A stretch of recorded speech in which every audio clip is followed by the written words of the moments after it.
Oke semua, saya di sini akan mencoba untuk memberikan tutorial menggunakan salah satu alat alternatif untuk mengumpulkan data iklim dalam bentuk angka-angka atau yang dapat digunakan untuk penelitian arsitektur secara kuantitatif. Nah, tentunya ini hanya sebuah cara ya. Artinya masih ada cara-cara lain dengan alat-alat lain di luar sana, dan ini hanya salah satu yang saya ketahui yang paling mudah digunakan dan cukup relevan. Silakan diketik www.meteoblue.com ya. Kemudian kita akan masuk ke site-nya. Nah, di atas ini ada kolom location search. Di sini teman-teman bisa langsung ketik lokasinya ya. Misalnya Bandar Lampung. Nah, tapi ini masih Bandar Lampung secara garis besar ya, secara makro ya. Nah, untuk memberikan titik yang lebih spesifik, di sini ada icon gambar map, diklik, silahkan diklik, dan di sini di sebelah kanan ini akan muncul seperti Google Map. Nah, di sini teman-teman bisa menentukan titiknya secara spesifik gitu ya. Silahkan dicari site-nya di mana gitu, misalnya di sini ya. Di sini nih. Nah, diklik 2 kali ya, diklik 2 kali. Oke. Setelah angka koordinatnya masuk di sini, silakan klik lagi di luar, di luar ya. Oke. Nah, ini sudah sesuai dengan titik koordinat yang kita pilih tadi. Nah, untuk mendapatkan history climate-nya ya, di sebelah kiri ada tab History and Climate. Nah, kemudian pilih Climate Model. Nah, di sini akan muncul.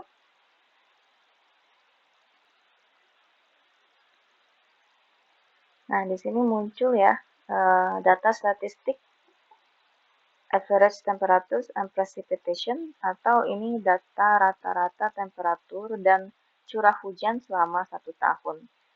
Nah, di sini bisa teman-teman lihat ya, curah hujan yang paling tinggi itu ada di bulan apa nih dalam 1 tahun. Yang ditampilkan oleh Meteoblue ini adalah hasil observasi dan prediksi selama 1 tahun itu akan seperti apa untuk tahun ini, gitu ya.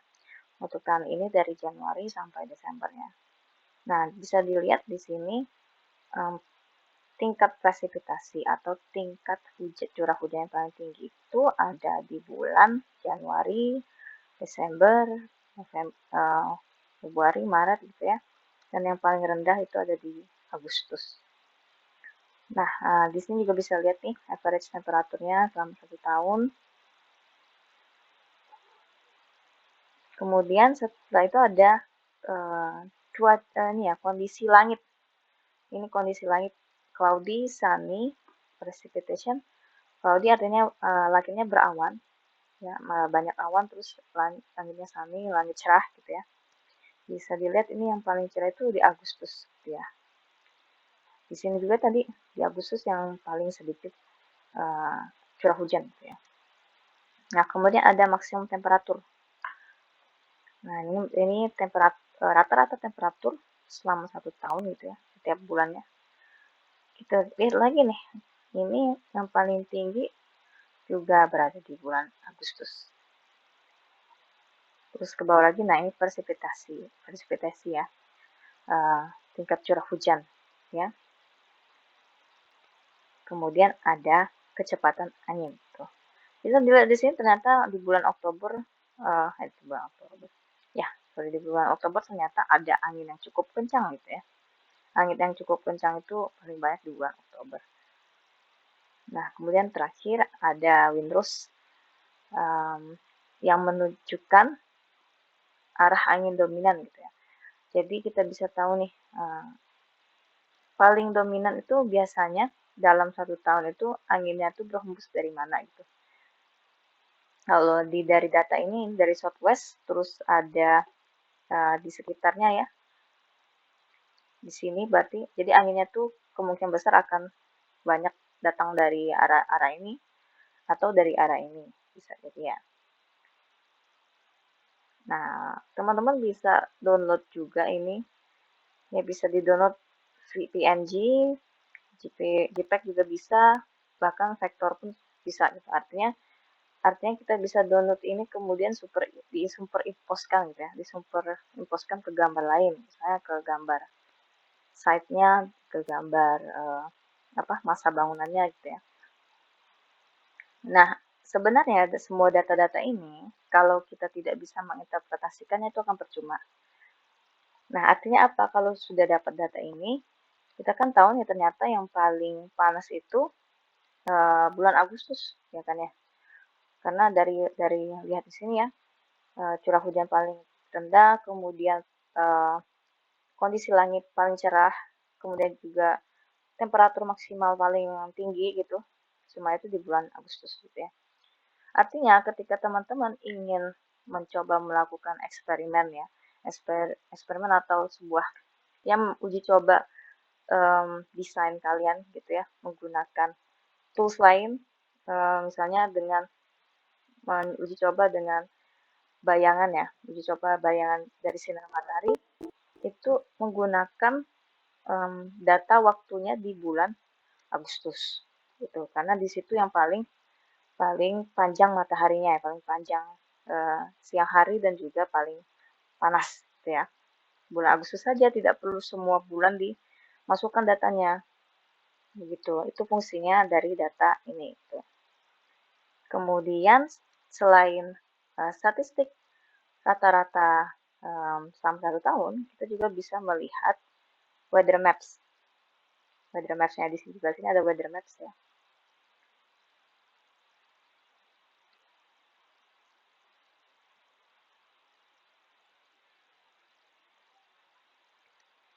Nah, weather maps ini akan menampilkan secara visual langsung di lokasi yang kita pilih gitu ya.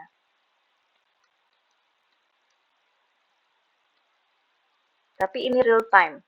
Ini real time ya teman-teman. Kalau tadi itu sebuah prediksi selama 1 tahun, prediksi dan observasi selama 1 tahun. Kalau ini real time. Jadi teman-teman bisa lihat ini hari ini, kemudian jam jam ini gitu ya. Artinya pada waktu sekarang, kalau ngelihat ini berarti anginnya berhembus eh, dari dari selatan gitu ya ternyata ya.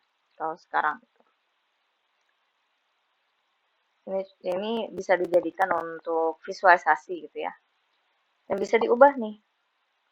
Ini bisa memprediksi seterusnya. Nah, inilah guna guna dari data-data yang selama prediksi selama 1 tahun itu tadi itulah gunanya gitu ya. Jadi kan kita udah tahu nih yang paling panas kan di bulan Agustus. Ya kalau kita ingin tahu arah angin dari mana arah angin dominan ketika di bulan Agustus kita pilih nanti coba di bulan Agustus gitu misalnya ya. Kemudian ada juga temperatur nih.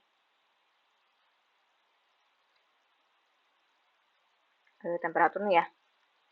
Nah, ini juga per hari ya, real time gitu. Nah, ketika kita tunjukkan pointer kita di sini ada nih 30 sampai 32 derajat Celcius.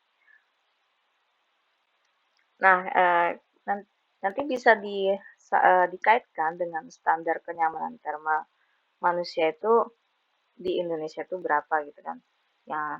Yang nyaman ya, yang bisa dikatakan nyaman itu berapa derajat sih gitu ya, sekitar kisaran berapa derajat. Kalau ternyata eh, tinggi ya berarti perlu ada upaya untuk menurunkan suhunya di situ gitu ya. Kemudian juga ada relative humidity gitu ya. Ya faktor-faktor yang mempengaruhi kenyamanan termal lah gitu ya penting untuk diketahui. Itu 60 sampai 65%. Nah, apakah itu sudah termasuk nyaman? Kalau ternyata masih di luar dari batas kenyamanan manusia di Indonesia berarti harus ada upaya untuk menurunkan tingkat kelembapan itu. Seperti itu ya. Oke, kita bisa kembali lagi ya.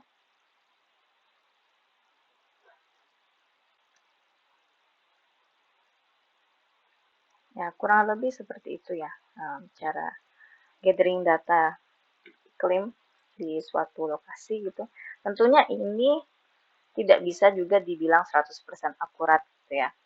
Karena ya namanya teknologi yang dia mengobservasi kemudian memprediksi, kemungkinan ada uh, ada perbedaan juga. Tapi dibandingkan dengan hanya menggunakan asumsi, menggunakan cara ini itu lebih akurat gitu ya. Ya, semoga bisa membantu. Nextnya saya akan memberikan tutorial bagaimana um, mendapatkan sampai di suatu titik lokasi gitu ya. Salah satu caranya. Ya, terima kasih. Semoga bermanfaat semua.